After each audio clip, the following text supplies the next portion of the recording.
de grâce, que dans ce pays, on fasse la politique autrement. Que dans ce pays, on fasse la politique autrement.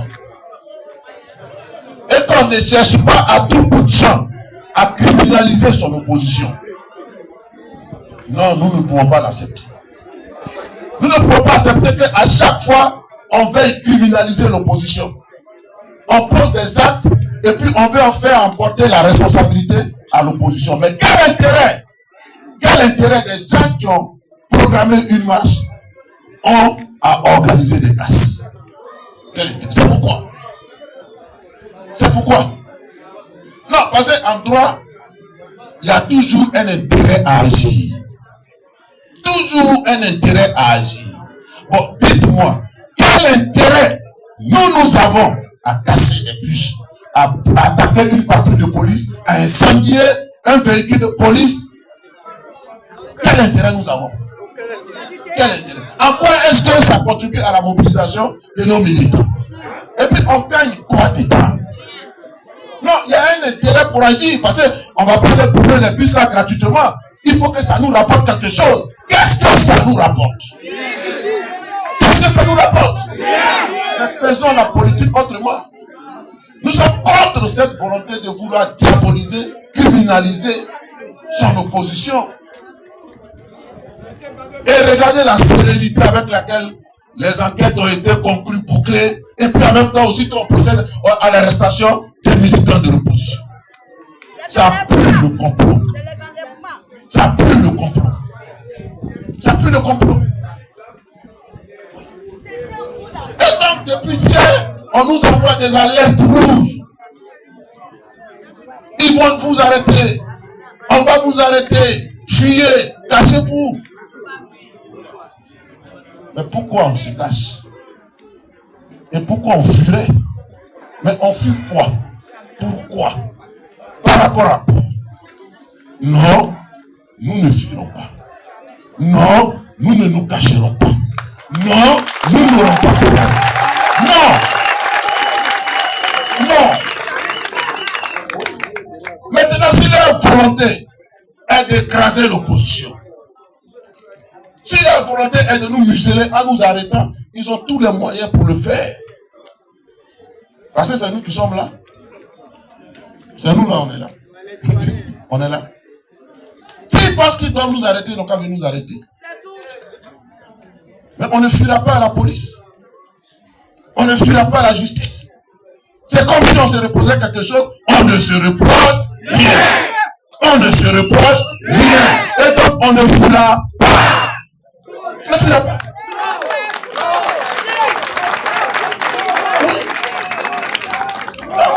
Si le procureur de la République, pense que Dianfoué a intérêt à brûler un bus, il n'a qu'à venir l'arrêter. S'il pense que les militaires de l'opposition ont intérêt à brûler un bus, ils n'ont qu'à venir nous arrêter nous tous. Si les députés de l'opposition aussi existent, ils n'ont qu'à prendre un décret pour dissoudre l'opposition. Pour dissoudre l'opposition. Mais dans tous les pays, il y a une opposition. Mais il y a une opposition, c'est en rapport et en référence à un autre parti qui est au pouvoir. Quand il y a un parti au pouvoir, il y a des partis dans l'opposition. Ils ont été dans l'opposition. Voilà. Et bientôt, ils vont retourner dans l'opposition.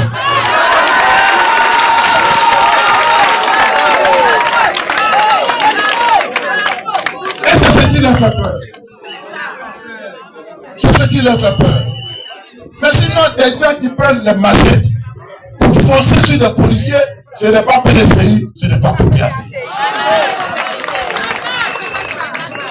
Qui menacent avec la machette, ce n'est pas nous. Monsieur le procureur, ce n'est pas nous. Monsieur le ministre de la Sécurité, ce n'est pas nous.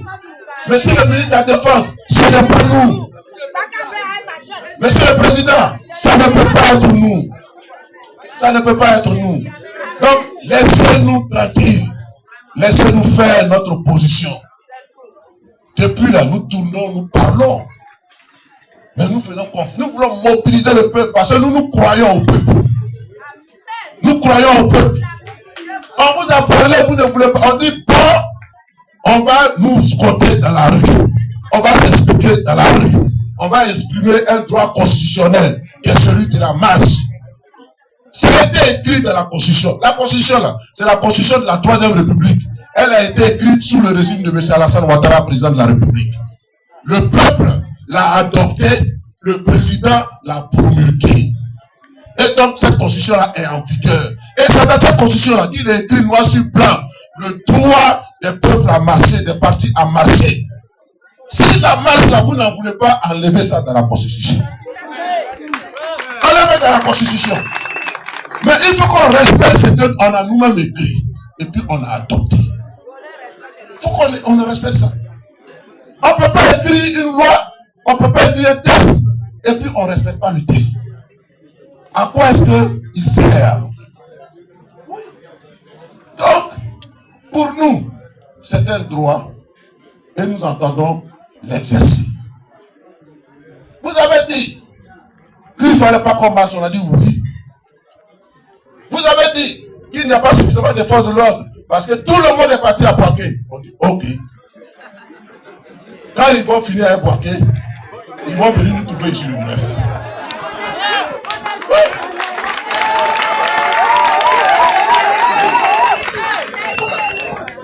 Quand ils vont finir, ils vont venir.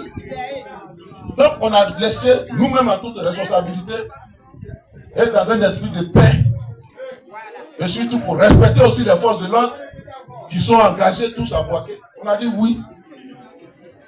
Quand même, hier, quand nous partions faire les tournées à Port-Boué, on a traversé quand même tout Abidjan. Et on a vu le déploiement des forces de l'ordre. Il y avait beaucoup de policiers et beaucoup de gendarmes dans les rues. Jusqu'à Bonois, ils étaient là-bas. Le lieu même du rassemblement, là, ils étaient là-bas massivement. Et puis, il dit, vous voyez le préfet. Vous voyez le préfet, il nous a trompés. Voilà. Il dit, il n'y a pas de policier, il n'y a pas de gendarme. Et tout ça, mais ceux-là, ils auraient pu encadrer la marche là. Mais ce n'est pas grave. On a décidé de reporter. On se prépare, et puis il craint ce qui s'est passé à lui. Non, monsieur le procureur.